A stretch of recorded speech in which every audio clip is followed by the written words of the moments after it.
ചുനങ്ങാട് കൊട്ടേക്കാവ് ഭഗവതി ക്ഷേത്രം താലപ്പൊലി മഹോത്സവം ആഘോഷിച്ചു. രാവിലെ വിശേഷാൽ പൂജകൾ നടന്നു. തുടർന്ന് പൂതൻ തിറ കളി 10-ന് ഊട്ടുപുര ശിവക്ഷേത്രത്തിലേക്ക് പാന എഴുന്നള്ളിപ്പ് പുറപ്പെട്ടു. തുടർന്ന് ഉച്ചപൂജ.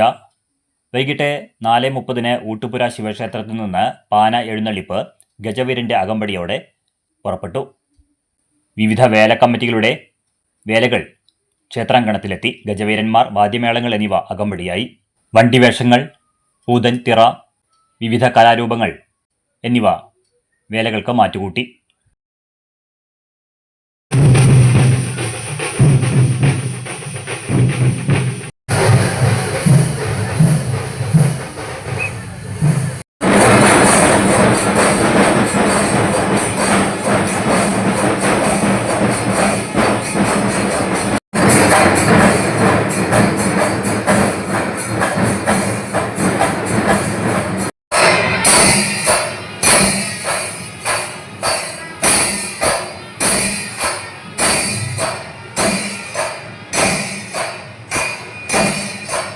എട്ട് 30 പകൽപൂരം അവസാനിച്ചു. രാത്രി 10-ന് ഡബിൾ തായമ്പകയുണ്ടായിരുന്നു.